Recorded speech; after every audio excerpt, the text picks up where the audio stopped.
ಕೃಷ್ಣ ಯಜುರ್ವೇದ ಕನ್ನಡ ಪ್ರಕಾಶನ ಜ್ಯೋತಿ ಸಾಂಸ್ಕೃತಿಕ ಪ್ರತಿಷ್ಠಾನ ರಿಜಿಸ್ಟರ್ಡ್ ಬೆಂಗಳೂರು. ಸುಮಾರು 12 ಸಂಪುಟಗಳು ಈಗಾಗಲೇ ಪ್ರಕಾಶಿತವಾಗಿವೆ. ಇದರಲ್ಲಿ ಬಹಳ ದೊಡ್ಡ ಘನ ಕಾರ್ಯ.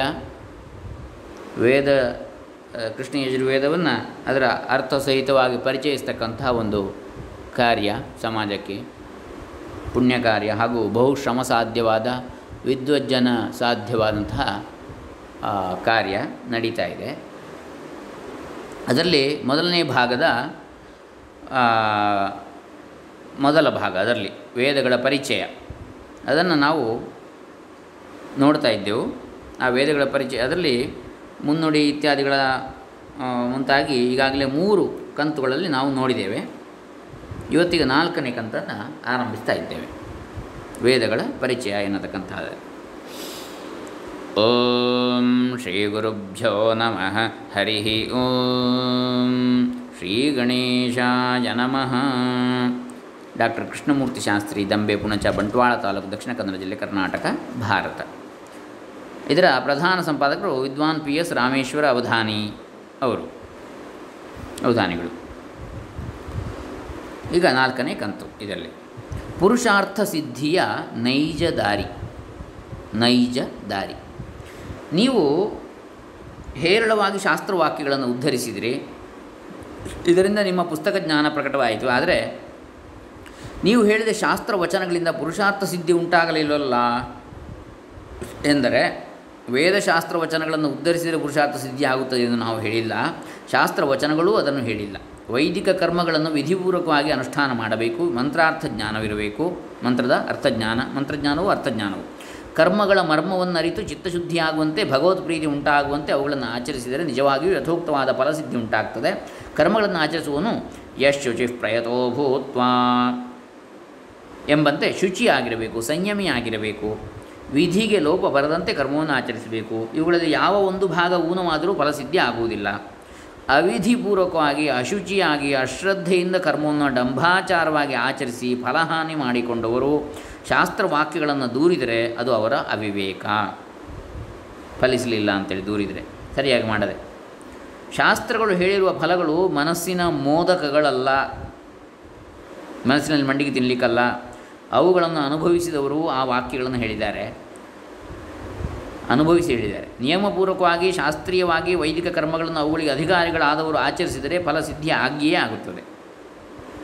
ನಿಯಮಪೂರ್ವಕವಾಗಿ, ಶಾಸ್ತ್ರೀಯವಾಗಿ ವೈದಿಕ ಕರ್ಮಗಳನ್ನು ಅವುಗಳಿಗೆ ಅಧಿಕಾರಿಗಳಾದವರು ಆಚರಿಸಿದರೆ ಫಲಸಿದ್ಧಿ ಆಗಿಯೇ ಆಗ್ತದೆ. ಕೆಲವರಿಗೆ ಫಲಸಿದ್ಧಿ ಶೀಘ್ರವಾಗಿ ಆಗ್ಬೋದು, ಕೆಲವರಿಗೆ ಹೆಚ್ಚು ಪ್ರತಿಬಂಧಕ ಇರುವವರಿಗೆ ನಿಧಾನವಾಗಿ ಆಗ್ಬೋದು. ಎಲ್ಲ ಪುರುಷಾರ್ಥಗಳ ಫಲವು ಆನಂದ, ಶಾಂತಿ. ಅಂತಹ ಆನಂದ, ಶಾಂತಿಗಳನ್ನು ಅನುಭವಿಸಿದವರು ಹಿಂದೆ ಇದ್ದರು, ಇಂದೂ ಇದ್ದಾರೆ, ಮುಂದೆಯೂ ಇರುವರು. ಯಾಕಂದರೆ ಅದು ಸಾರ್ವಭೌಮ ಸತ್ಯ.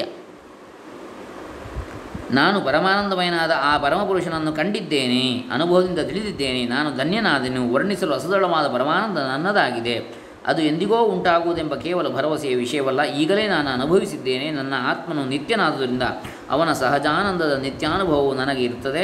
ನಾನು ತಪ್ಪು ಕಲ್ಪನೆಯ ಸುಳ್ಳು ಹೇಳುತ್ತಿಲ್ಲ.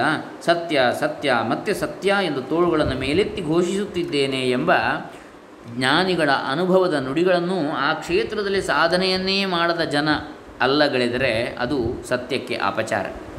ನೋಡಿ ಅನುಭವಿಗಳ ಅನುಭವದ ಸತ್ಯವಾಣಿಯನ್ನು.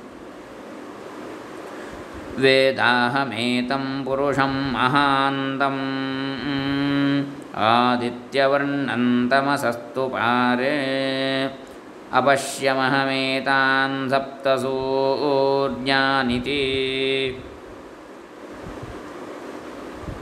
ಇದು ಈ ಸಪ್ತ ಸೂರ್ಯರನ್ನು ನಾನು ನೋಡಿದ್ದೇನೆ ಅಂಥೇಳಿ ತೈತ್ರಿಯ ಆರಣ್ಯಕದ 1:7-21 ಬರ್ತದೆ.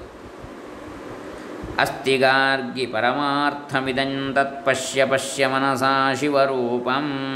ಯೋಗಿ ಯಾಜ್ಞವಲ್ಕ್ಯರು ಹೇಳ್ತಾರೆ ತಮ್ಮ ಪತ್ನಿ ಗಾರ್ಗಿಗೆ, ಓ ಗಾರ್ಗಿ, ಪರಮಾರ್ಥ ರೂಪ ಇದು, ನೋಡು ಮಂಗಳವಾದ ರೂಪವನ್ನು. ತಮೇವಂ ವಿದ್ವಾನ್ ಅಮೃತ ಇಹ ಭವತಿ. ತೈತ್ರಿಯ ಆರಣ್ಯಕದ 3:13-40 ಬರುವಂಥದ್ದು. ಆ ಪರಮಾತ್ಮ ವಸ್ತುವನ್ನು ಅರಿತವನು ಇಲ್ಲಿಯೇ ಅಮೃತತ್ವವನ್ನು ಹೊಂದುತ್ತಾನೆ.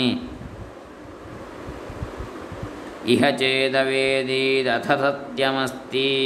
ಕೇನೋಪನಿಷತ್ತಿನ ವಾಕ್ಯ. ಆ ಪರಮಾತ್ಮ ವಸ್ತುವನ್ನು ಇಲ್ಲಿಯೇ ತಿಳಿದರೆ ಸತ್ಯವು ದೊರೆಯುವುದು.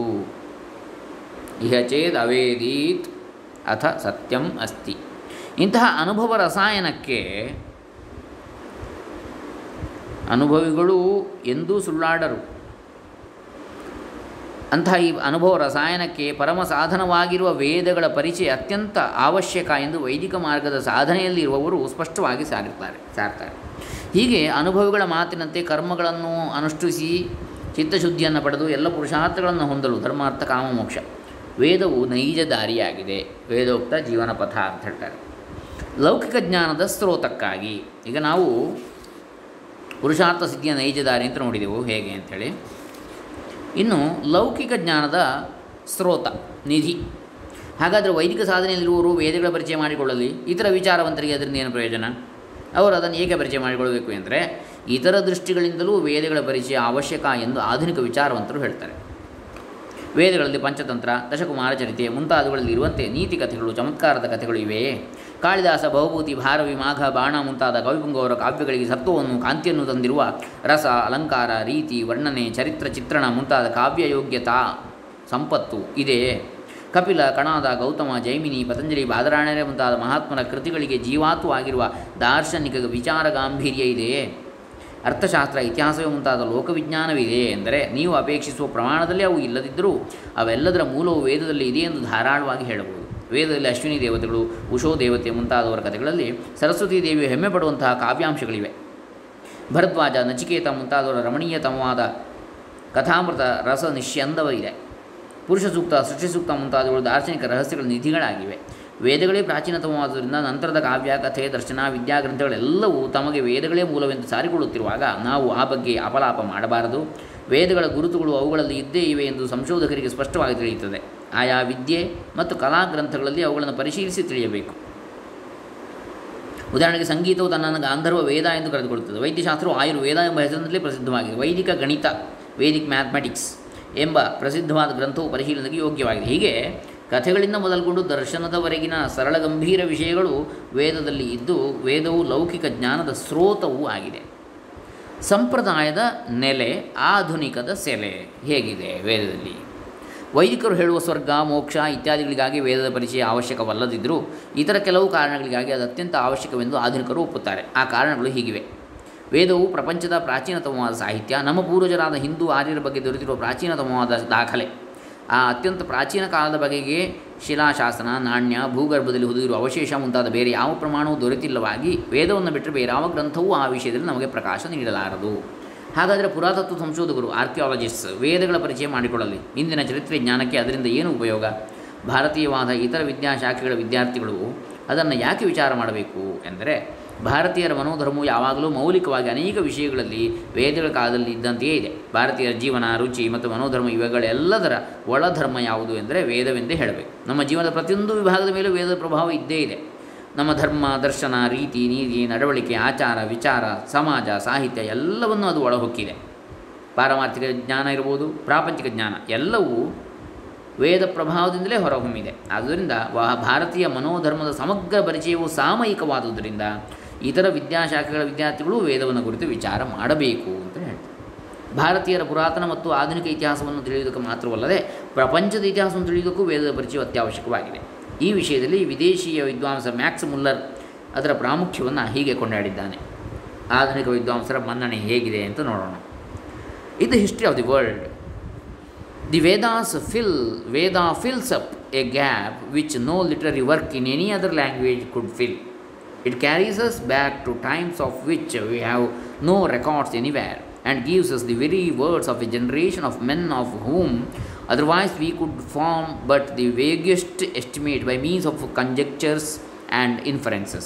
As long as man continues to take an interest in the history of his race, and as long as we collect in libraries and museums the relics of former ages, the first place of that long row of books which contain the record of the Aryan branch of mankind will belong forever to the Rigveda.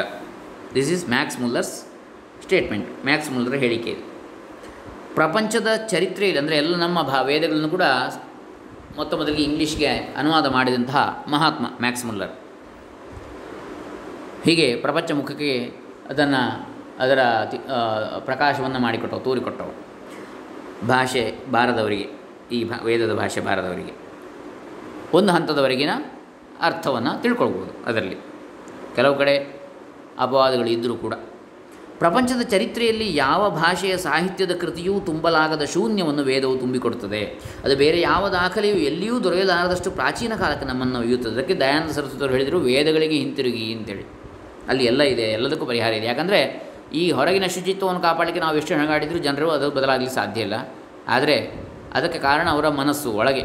ಅದನ್ನು ಸರಿ ಮಾಡಬೇಕಿದ್ರೆ ವೇದ ಆಗಬೇಕು. ಅದು ಸರಿಯಾದರೆ ಇದೆಲ್ಲವೂ ಸರಿಯಾಗ್ತದೆ ಅಂತ, ಒಳಗೆ ಸರಿಯಾದ ಹೊರಗೆ ಸರಿಯಾಗ್ತದೆ ಅಂತೇಳಿ. ಹಾಗಾಗಿ ವೇದಗಳಿಗೆ ಹಿಂತಿರುಗಿ ಅಂತೇಳಿ ಹೇಳಿದ್ದು. ಸುಮ್ಮನೆ ಅಲ್ಲ, ವಿಜ್ಞಾನ ಆಮೇಲೆ, ಅಧ್ಯಾತ್ಮ ಅದಕ್ಕೆ ಮೊದಲು ಅಂತೇಳಿ ಹೇಳುವಂಥದ್ದು. ಎಲ್ಲಿಯೂ ದೊರೆಯಲಾರದಷ್ಟು ಪ್ರಾಚೀನ ಕಾಲಕ್ಕೆ ನಮ್ಮನ್ನು ಒಯ್ಯುತ್ತದೆ. ನಾವು ಯಾವ ವಿಷಯದಲ್ಲಿ ಕೇವಲ ಕಲ್ಪನೆ ಮತ್ತು ಊಹೆಗಳನ್ನು ಮಾಡಿಕೊಳ್ಳಬೇಕಾಗಿತ್ತೋ ಅಂತಹ ಮಾನವ ಪೀಳಿಗೆಯು ಸಾಕ್ಷಾತ್ತಾಗಿ ಆಡುತ್ತಿದ್ದ ಶಬ್ದಗಳನ್ನೇ ನಮಗೆ ಕೊಡುತ್ತದೆ. ಎಲ್ಲಿಯವರೆಗೆ ಮಾನವನು ತನ್ನ ಜನಾಂಗದ ಚರಿತ್ರೆಯ ಬಗ್ಗೆ ಆಸಕ್ತಿಯನ್ನು ವಹಿಸುವನೋ ಮತ್ತು ಎಲ್ಲಿಯವರೆಗೆ ನಾವು ಗ್ರಂಥಾಗಾರಗಳಲ್ಲಿ ಮತ್ತು ವಸ್ತು ಪ್ರದರ್ಶನಾಲಯಗಳಲ್ಲಿ ಪುರಾತನ ಕಾಲದ ದಾಖಲೆಗಳನ್ನು ಸಂಗ್ರಹಿಸುವೆವು, ಅಂತಹ ಪುಸ್ತಕಗಳ ಸಾಲಿನಲ್ಲಿ ಆರ್ಯ ಜನಾಂಗದ ದಾಖಲೆಗಳ ಪೈಕಿ ಋಗ್ವೇದಕ್ಕೆ ಮೊದಲ ಸ್ಥಾನವು ಯಾವಾಗಲೂ ಇರುತ್ತದೆ ಅಂತ ಅನ್ನುವಂಥದ್ದು ಮ್ಯಾಕ್ಸ್ ಮುಲ್ಲರ್ನ ಅಭಿಪ್ರಾಯ. ಜರ್ಮನಿಯ ಭಾರತೀಯ ತತ್ವಶಾಸ್ತ್ರ ವಿದ್ವಾಂಸ. ಭಾಷಾಶಾಸ್ತ್ರ ಅಥವಾ ಫಿಲಾಲಜಿಯ ದೃಷ್ಟಿಯಿಂದ ವೇದದ ಪರಿಚಯ ಇನ್ನೂ ಹೆಚ್ಚು ಅವಶ್ಯಕವಾಗಿದೆ.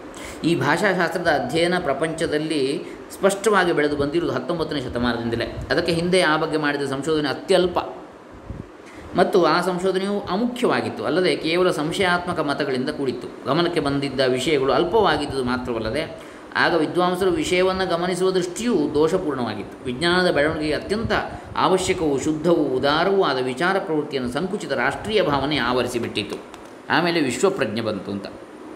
ಪ್ರತಿಯೊಂದು ದೇಶದವರು ತಮ್ಮ ತಮ್ಮ ದೇಶ ಭಾಷೆಯೇ ಪ್ರಪಂಚದ ಮಾತೃಭಾಷೆ ಎಂದು ಭಾವಿಸಿ ಇತರ ಭಾಷೆಯ ಉಪಭಾಷೆಗಳೊಡನೆ ಅದನ್ನು ಹೋಲಿಸಿ ನೋಡ್ತಾ ಇದ್ದರು. ಉದಾಹರಣೆಗೆ ಯುರೋಪಿನ ಎಲ್ಲ ಭಾಷೆಗಳಿಗೂ ಗ್ರೀಕ್ ಮತ್ತು ಲ್ಯಾಟಿನ್ ಭಾಷೆಗಳೇ ಪ್ರಾಚೀನತಮವಾದ ಮೂಲ ಭಾಷೆ ಎಂದು ಇತ್ತೀಚಿನವರೆಗೂ ವಿದ್ವಾಂಸರು ನಂಬಿದ್ದರು. ಆದರೆ ಕಳೆದ ಶತಮಾನದಲ್ಲಿ ಧೀಮಂತರು ಯುರೋಪಿನ ಪ್ರಧಾನ ಭಾಷೆಗಳನ್ನು ಪರಸ್ಪರ ತುಲನೆ ಮಾಡಿದ್ದಲ್ಲದೆ ನೈಋತ್ಯ ಏಷ್ಯಾದ ಭಾಷೆಗಳೊಡನೆ ಹೋಲಿಕೆ ಮಾಡಿ ನಿರಂತರ ಸಂಶೋಧನೆ ನಡೆಸುತ್ತಿರುವ ಫಲವಾಗಿ ಇಂಡೋ ಯುರೋಪಿಯನ್ ಎಂಬ ಭಾಷಾ ಕುಟುಂಬ ಅವರ ಪರಿಚಯಕ್ಕೆ ಬಂತು. ಆಗ ಸಂಸ್ಕೃತ ಭಾಷೆಯ ಅತಿ ಪ್ರಾಚೀನತೆಯನ್ನು ಅವರು ಮನಗಂಡದ್ರಿಂದ ಅವರ ಭಾಷಾಶಾಸ್ತ್ರದ ಅಧ್ಯಯನದಲ್ಲಿ ಹೊಸ ಅಧ್ಯಾಯವೇ ಪ್ರಾರಂಭವಾದಂತಾಯಿತು. ವಿಟ್ನೆ ಎಂಬ ಆಧುನಿಕ ಪಾಶ್ಚಾತ್ಯ ವಿದ್ವಾಂಸ ಇದನ್ನು ಹೀಗೆ ಗಮನಿಸ್ತಾನೆ: no single circumstance more powerfully aided the onward movement than the introduction to the western scholars of Sanskrit, the ancient and sacred dialectic of India. Its exceeding age, its remarkable conservation of primitive material and forms, its unparalleled transparency of structure give it an indisputable right to the first place among the tongues of the Indo-European family. Upon their comparison already fruitfully begun, it cast a new and welcome light, displaying clearly their hitherto obscure relation, rectifying their doubtful etymologies, illustrating the laws of research which must be followed in study and in that of all other dialects. Sayce ಎಂಬ ಪಂಡಿತನು ಇದೇ ಅಭಿಪ್ರಾಯ ಪಡ್ತಾನೆ. What had been termed the discovery of Sanskrit by western scholars put an end to all this fanciful playing with words and created the science of language. ಪಾಶ್ಚಾತ್ಯ ವಿದ್ವಾಂಸರು ಸಂಸ್ಕೃತದ ಶೋಧನೆ ಎಂಬುದನ್ನು ಮಾಡಿದ ನಂತರ ಆ ಶೋಧನೆಯು ಶಬ್ದಗಳೊಡನೆ ಪಾಶ್ಚಾತ್ಯ ವಿದ್ವಾಂಸರು ಮಾಡುತ್ತಿದ್ದ ಹಾಸ್ಯಾಸ್ಪದವಾದ ಆಟಗಳಿಗೆ ಮುಕ್ತಾಯ ಹಾಡಿತು ಮತ್ತು ಭಾಷೆಯ ವಿಜ್ಞಾನವನ್ನು ಆರಂಭಿಸಿತು. ಪಾಶ್ಚಾತ್ಯ ವಿದ್ವಾಂಸರಿಗೆ ಭಾರತದ ಅತ್ಯಂತ ಪ್ರಾಚೀನ ಮತ್ತು ಪವಿತ್ರ ಭಾಷೆಯಾದ ಸಂಸ್ಕೃತದಲ್ಲಿ ಪ್ರವೇಶ ಉಂಟಾಗುವುದಕ್ಕಿಂತ ಹೆಚ್ಚು ಪ್ರಭಾವಪೂರ್ಣವಾಗಿ ಬೇರಾವ ಏಕಮಾತ್ರ ಸನ್ನಿವೇಶವೂ ಅವರ ಭಾಷಾ ವಿಜ್ಞಾನದ ಮುನ್ನಡೆಗೆ ಸಹಾಯ ಮಾಡಲಿಲ್ಲ. ಆ ಭಾಷೆಯ ಪ್ರಾಚೀನತಮವಾದ ಕಾಲದ ಅದರ ಅಸಮಾನವಾದ ಪಾರದರ್ಶಕತೆಯನ್ನು ಹೊಂದಿರುವಿಕೆ ಇವುಗಳು ಅದಕ್ಕೆ ಹಿಂದೂ ಐರೋಪ್ಯ ಭಾಷೆಗಳ ಕುಟುಂಬದಲ್ಲಿ ಯಾರೂ ಸವಾಲು ಹಾಕಲಾಗದ ಪ್ರಥಮ ಸ್ಥಾನವನ್ನು ಕೊಟ್ಟಿವೆ. ಅವುಗಳ ತುಲನಾತ್ಮಕ ಅಧ್ಯಯನವು ಸಫಲವಾಗಿ ಈಗಾಗಲೇ ಪ್ರಾರಂಭವಾದಾಗಿನಿಂದ ಅದು ಅವರ ಸಂಶೋಧನೆ ಮೇಲೆ ಒಂದು ಹೊಸದಾದ ಸ್ವಾಗತಕರವಾದ ಬೆಳಕನ್ನು ಚೆಲ್ಲಿತು. ಇಲ್ಲಿಯವರೆಗೂ ಅವರಿಗೆ ಮರೆಯಾಗಿದ್ದ ಭಾಷಾ ಸಂಬಂಧವನ್ನು ಪ್ರಕಾಶಪಡಿಸಿತು, ಅವರಿಗೆ ಸಂಶಯವಾಗಿ ಉಳಿದಿದ್ದ ಶಬ್ದ ನಿಷ್ಪತ್ತಿಗಳನ್ನು ಸರಿಪಡಿಸಿತು ಮತ್ತು ಮುಂದೆ ಮಾಡಬೇಕಾದ ಸಂಶೋಧನೆಯ ನಿಯಮಗಳಿಗೆ ಒಳ್ಳೆಯ ಉದಾಹರಣೆಗಳನ್ನು ನೀಡಿತು. ಉಳಿದ ಎಲ್ಲ ಉಪಭಾಷೆಗಳ ಅಧ್ಯಯನದ ಮೇಲೂ ಇದರ ಪರಿಣಾಮ ಬೀರಿತು. ಹೀಗೆ ಸಂಸ್ಕೃತವು ಗ್ರೀಕ್ ಮತ್ತು ಲ್ಯಾಟಿನ್ ಭಾಷೆಗಳಿಗಿಂತಲೂ ಹೆಚ್ಚು ಪ್ರಾಚೀನವೆಂದು, ಶಕ್ತಿ ಸೌಂದರ್ಯಪೂರ್ಣವೆಂದು ಶೋಧಕರಾದ ವಿದ್ವಾಂಸರಿಗೆ ಮನವರಿಕೆ ಆಯಿತು. ಪಾಣಿನಿಯ ಸಂಸ್ಕೃತವೇ ಇಷ್ಟು ಪ್ರಾಚೀನವಾಗಿರುವಾಗ ಅಂತಹ ಸಂಸ್ಕೃತಕ್ಕೂ ಮೂಲವಾಗಿರುವ ವೈದಿಕ ಸಂಸ್ಕೃತ ಅದೆಷ್ಟು ಪುರಾತನವಾಗಿರಬೇಕು. ಅದರಿಂದ ತಾನೇ ಎಲ್ಲ ಭಾಷೆಗಳ ಉಗಮದ ವಿಚಾರವನ್ನು ಪ್ರಾರಂಭಿಸಬೇಕು. ಹೀಗೆ ಭಾಷಾಶಾಸ್ತ್ರದ ದೃಷ್ಟಿಯಿಂದಲೂ ವೇದಗಳ ಪರಿಚಯ ಅತ್ಯವಶ್ಯ.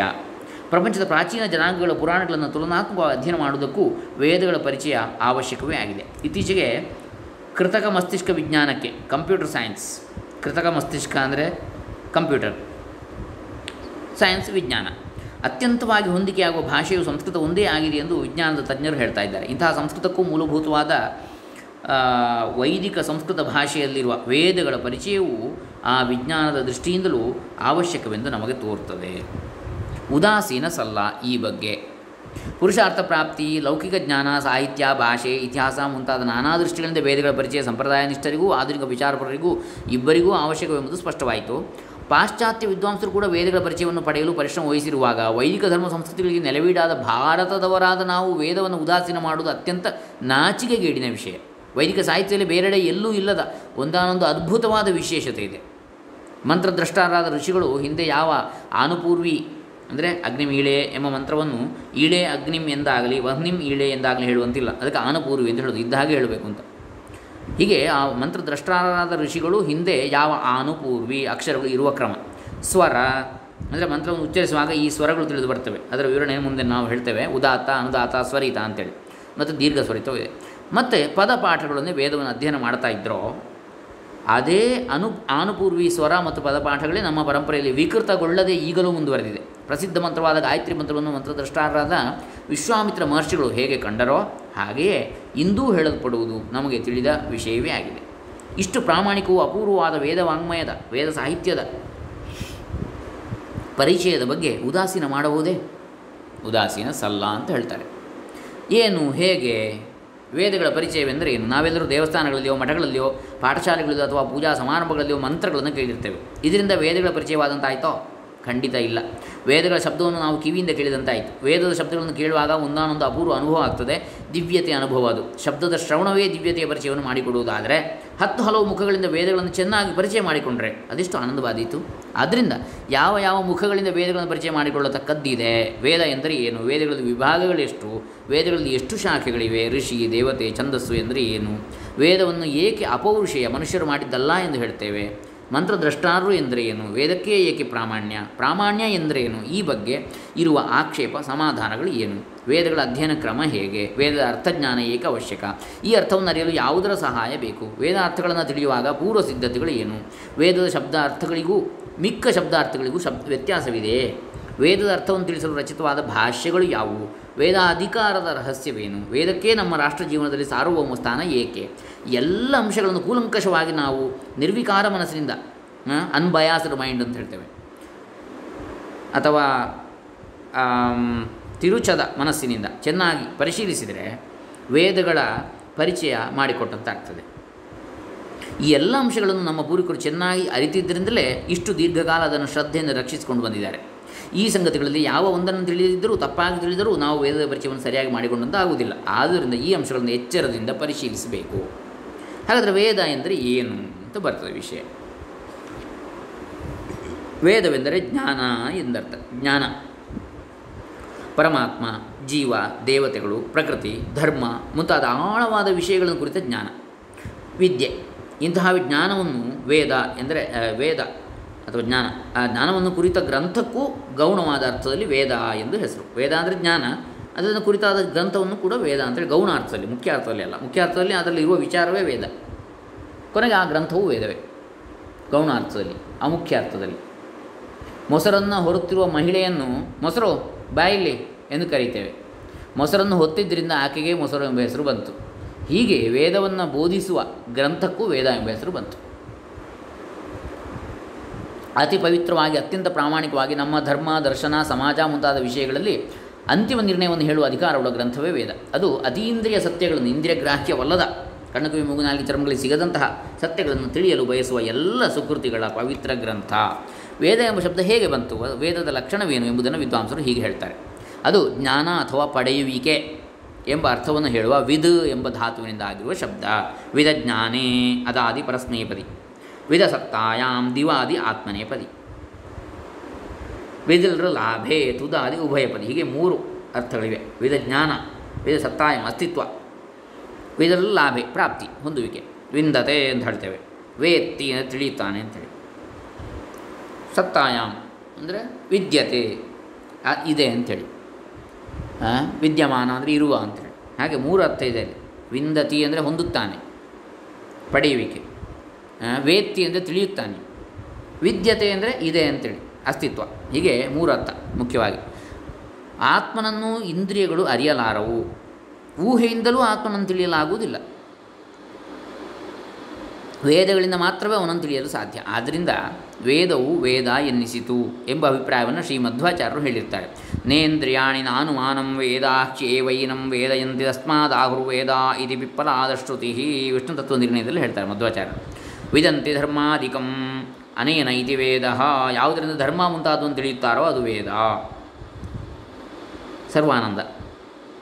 ಇನ್ನು ವಿದಂತಿ ಅನನ್ಯ ಪ್ರಮಾಣ ವೇದ್ಯಂ ಧರ್ಮಲಕ್ಷಣಂ ಅಸ್ಮಾದಿತಿ ವೇದ. ಮೇಧಾದಿತಿ ಋಷಿಗಳ ವಾಕ್ಯ. ಬೇರೆ ಪ್ರಮಾಣಗಳಿಂದ ತಿಳಿಯಲಾಗದ ಧರ್ಮ ಎಂಬ ಅರ್ಥವನ್ನು ಯಾವುದರಿಂದ ತಿಳಿಯುತ್ತಾರೋ ಅದು ವೇದ. ಸರ್ವೇ ಮನುಷ್ಯಾ ಸರ್ವಾ ಸತ್ಯವಿದ್ಯಾ ಯೈರ್ಯೇಷು ವಾ ತಥಾ ವಿದ್ವಾಂಸಶ್ಚ ಭವಂತಿ ತೇ ವೇದಾ.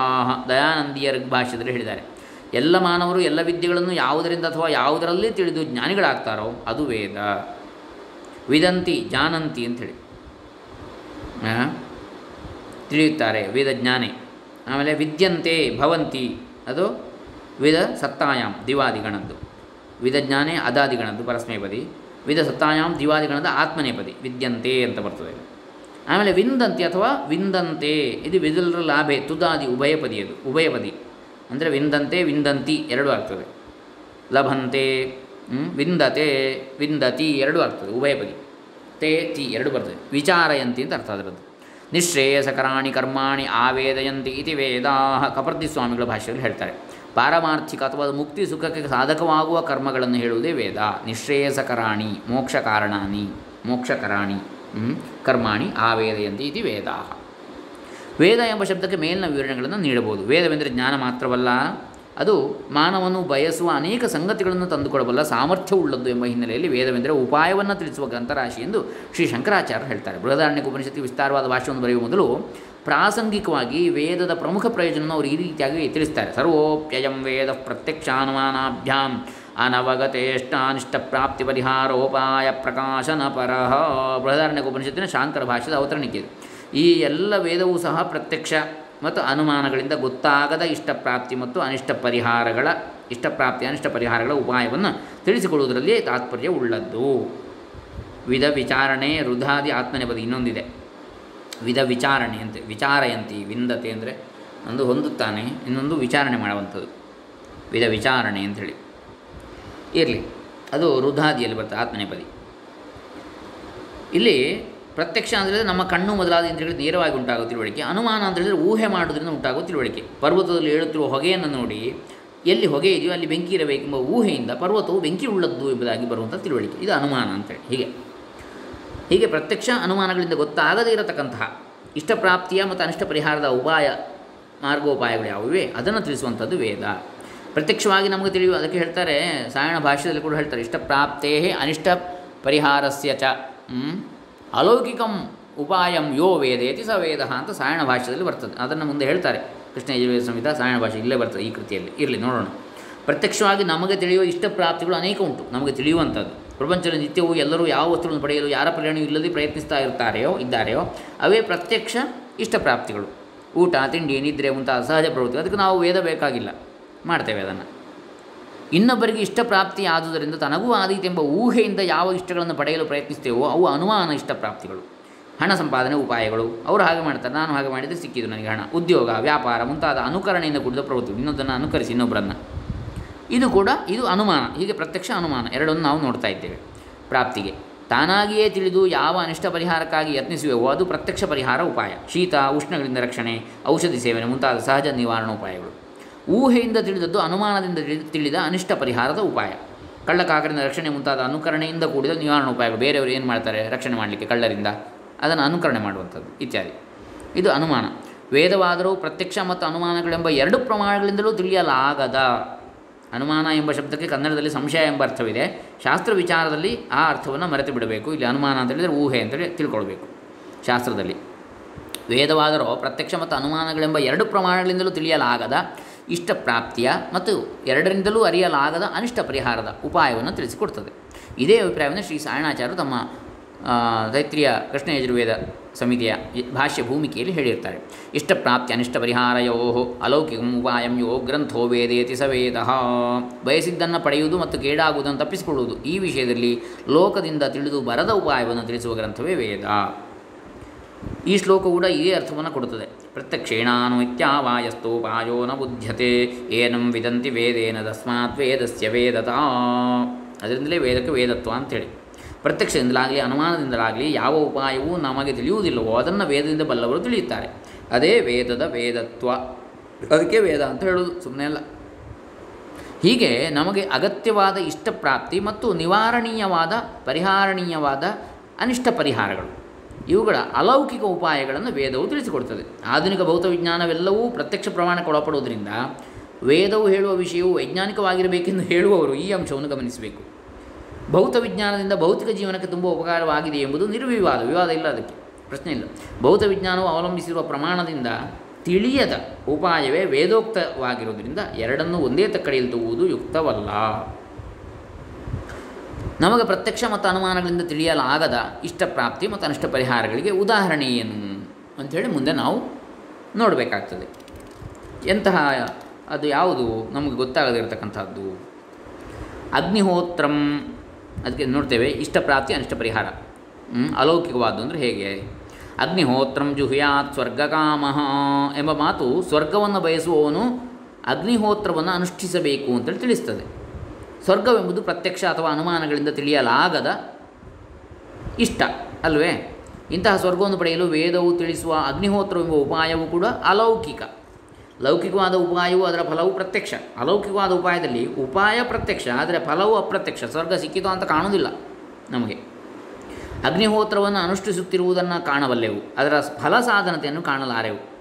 ಹೀಗೆ ಸರ್ವಂ ಪಾಪ್ಮಾನಂ ತರತಿ ತರತಿ ಬ್ರಹ್ಮಹತ್ಯಾಂ ಯೋಷ್ಟ್ವಮೇಧೇನ ಯಜತೆ ಯ ಉಚೈನಮೇವಂ ವೇದ. ತೈತ್ರಿಯ ಸಂಹಿತೆ 5.3.12 ಬರುತ್ತೆ. ಅಶ್ವಮೇಧವನ್ನು ಮಾಡುವವನು ತಿಳಿಯುವವನು ಎಲ್ಲ ಪಾಪಗಳಿಂದಲೂ ಬ್ರಹ್ಮಹತ್ಯಾ ಪಾಪದಿಂದಲೂ ಮುಕ್ತನಾಗ್ತಾನೆ ಅಂತ ಹೇಳಿ ಎಂಬ ಮಾತು ಪಾಪಗಳ ಪರಿಹಾರಕ್ಕಾಗಿಯೂ ಬ್ರಹ್ಮಹತ್ಯೆ ಪರಿಹಾರಕ್ಕಾಗಿಯೂ ಅಶ್ವಮೇಧ ಯಾಗವನ್ನು ಅನುಷ್ಠಿಸಬೇಕು ಅಂತೇಳಿ ತಿಳಿಸ್ತದೆ. ಪಾಪ ಎಂಬುದು ಪ್ರತ್ಯಕ್ಷ ಅಥವಾ ಅನುಮಾನಗಳಿಂದ ತಿಳಿಯಲಾಗದ ಅನಿಷ್ಟ. ಕಣ್ಣಿಗೆ ಕಾಣೋದಿಲ್ಲ ಪಾಪ. ಪಾಪಿ ಅಂತ ಹೇಳಿದರೆ ಪಾಪ ಅವನ ತಲೆಯಲ್ಲಿಯೋ ಮುಖದಲ್ಲಿಯೋ ಕೈಕಾಲುಗಳಲ್ಲಿಯೋ ಕಾಣೋದಿಲ್ಲ ನಮಗೆ. ಇಂತಹ ಅನಿಷ್ಟ ಪರಿಹಾರಕ್ಕಾಗಿಯೂ ಅಂದರೆ ಕಾಣದಿರದ ಅಪ್ರತ್ಯಕ್ಷವಾದ ಅಲೌಕಿಕವಾದ ಅನಿಷ್ಟ ಪರಿಹಾರಕ್ಕಾಗಿಯೂ ಪಾಪ ನಿವಾರಣೆಗಾಗಿ ವೇದವು ತಿಳಿಸುವ ಅಶ್ವಮೇಧ ಯಾಗದ ಅನುಷ್ಠಾನವೆಂಬ ಉಪಾಯವು ಅಲೌಕಿಕವಾದದ್ದು ಅಂತೇಳಿ. ಮೇಲೆ ತಿಳಿಸಿದಂಥ ಇಷ್ಟಪ್ರಾಪ್ತಿ ಮತ್ತು ಅನಿಷ್ಟ ಪರಿಹಾರಗಳು ವೇದೋಕ್ತವಾದ ಕರ್ಮಗಳಿಂದ ಉಂಟಾಗ್ತವೆ. ಇದಲ್ಲದೆ ಮೋಕ್ಷಕ್ಕೆ ಸಂಬಂಧಿಸಿದಂಥ ಇಷ್ಟಪ್ರಾಪ್ತಿ ಅನಿಷ್ಟ ಪರಿಹಾರವನ್ನು ಕೂಡ ವೇದಗಳೇ ತಿಳಿಸಿಕೊಡ್ತಾ ಇವೆ. ವೇದವನ್ನು ಕರ್ಮಕಾಂಡ, ಉಪಾಸನಾಕಾಂಡ ಮತ್ತು ಜ್ಞಾನಕಾಂಡ ಎಂಬುದಾಗಿ ವಿಭಾಗಿಸಲಾಗಿದೆ. ಉಪನಿಷತ್ತುಗಳು ಜ್ಞಾನಕಾಂಡಕ್ಕೆ ಸಂಬಂಧಿಸಿದವುಗಳು. ಆ ಕಾಂಡದಲ್ಲಿಯೂ ಪ್ರತ್ಯಕ್ಷ ಮತ್ತು ಅನುಮಾನಗಳಿಂದ ತಿಳಿಯಲಾಗದ ಇಷ್ಟಪ್ರಾಪ್ತಿಯ ಉಪಾಯವನ್ನು, ಅನಿಷ್ಟ ಪರಿಹಾರದ ಉಪಾಯವನ್ನು ವೇದವೇ ತಿಳಿಸಿಕೊಡ್ತದೆ. ಜ್ಞಾನಕಾಂಡದಲ್ಲಿ ಇಷ್ಟಪ್ರಾಪ್ತಿ ಅಂದರೆ ಸತ್ಯವಸ್ತುವಾದ ಬ್ರಹ್ಮಪ್ರಾಪ್ತಿ ಅಥವಾ ಮೋಕ್ಷ. ಅನಿಷ್ಟ ಎಂದರೆ ಸತ್ಯವಸ್ತುವನ್ನು ತಪ್ಪಾಗಿ ತಿಳಿದುಕೊಳ್ಳುವುದು. ದೇಹ, ಇಂದ್ರಿಯ, ಬುದ್ಧಿ ಮೊದಲಾದವುಗಳಲ್ಲಿ ನಮಗಿರುವ ಅಹಂ ಎಂಬ ತಿಳುವಳಿಕೆ, ನಾನು ಅಂತೇಳಿ, ದೇಹವೇ ನಾನು ಎಂಬ ತಪ್ಪು ತಿಳುವಳಿಕೆ, ಅದು ಅನಿಷ್ಟ. ಇಲ್ಲಿಯೂ ಇಷ್ಟಪ್ರಾಪ್ತಿಯ ಉಪಾಯಗಳನ್ನು ವೇದವೇ ತಿಳಿಸಿಕೊಡ್ತದೆ. ನಿತ್ಯ ಅನಿತ್ಯ ವಸ್ತು ವಿವೇಕ, ಶಮಾಧಿ ಷಟ್ಕ ಸಂಪತ್ತಿ, ಇಹಾಮೂತ್ರ, ಫಲಭೋಗ, ವಿರಾಗ, ಮುಮುಕ್ಷುತ್ವ ಎಂಬ ಸಾಧನ ಚತುಷ್ಟಯವನ್ನು ಇತ್ಯಾದಿಗಳನ್ನು ಉಪನಿಷತ್ತುಗಳು. ಹೀಗೆ ಇಷ್ಟಪ್ರಾಪ್ತಿಯ ಉಪಾಯಗಳನ್ನು ಇನ್ನು ವೇದವೇ ತಿಳಿಸಿಕೊಡ್ತದೆ. ಅನಿಷ್ಟ ಪರಿಹಾರದ ಅಲೌಕಿಕ ಉಪಾಯವನ್ನು ವೇದವೇ ತಿಳಿಸಿಕೊಡ್ತದೆ. ಜ್ಞಾನಕಾಂಡದಲ್ಲಿ ಕೂಡ ನೇತಿ ಇದಲ್ಲ ಇತಿನ ಎಂಬ ವಚನಗಳಿಂದ ನಾವು ಯಾವುದನ್ನು ಆತ್ಮನೆಂದು ಕೊಂಡಿರುವೆವೋ ಅದು ಅಲ್ಲ ಅಂತೇಳಿ ಬೋಧಿಸ್ತದೆ. ಹೀಗೆ ಅನಿಷ್ಟವನ್ನು ಪರಿಹಾರ ಮಾಡ್ತದೆ. ಸಾರಾಂಶ ಇಷ್ಟು: ವೇದವು ಧರ್ಮ ಮತ್ತು ಬ್ರಹ್ಮ ಎರಡನ್ನೂ ಬೋಧಿಸ್ತದೆ. ಧರ್ಮವು ಕರ್ಮಗಳಿಂದ ಉಂಟಾಗ್ತದೆ. ಇದನ್ನು ಕರ್ಮಕಾಂಡದ ಮೂಲಕವಾಗಿ ವೇದ ತಿಳಿಸ್ತದೆ. ಬ್ರಹ್ಮವು ಜ್ಞಾನಕಾಂಡದ ಮೂಲಕ ಪ್ರತಿಪಾದ್ಯವಾದದ್ದು. ಇವೆರಡರ ವಿಷಯದಲ್ಲಿಯೂ ಲೋಕದಲ್ಲಿ ಗೊತ್ತಿರದ ಉಪಾಯವನ್ನು ತಿಳಿಸುವುದೇ ವೇದ. ಇನ್ನು ವೇದದ ಲಕ್ಷಣ ಏನು ಮುಂತಾದ ಮುಂದಿನ ವಿಚಾರಗಳನ್ನು ಮುಂದಿನ ದಿವಸ ನೋಡೋಣ. ಮುಂದಿನ ದಿನಗಳಲ್ಲಿ. ಹರೇ ರಾಮ. ಲೋಕಾ ಸಮಸ್ತಾ ಸುಖಿನೋ ಭವಂತು, ಸರ್ವೇ ಜನಾ ಸುಖಿನೋ ಭವಂತು. ಬ್ರಹ್ಮಾರ್ಪಣಮಸ್ತು. ಸದ್ಗುರುಭ್ಯೋ ನಮೋ ನಮಃ. ಗುರುಚರಣಾರವಿಂದಾರ್ಪಿತಮಸ್ತು. ಓಂ ತತ್ಸತ್.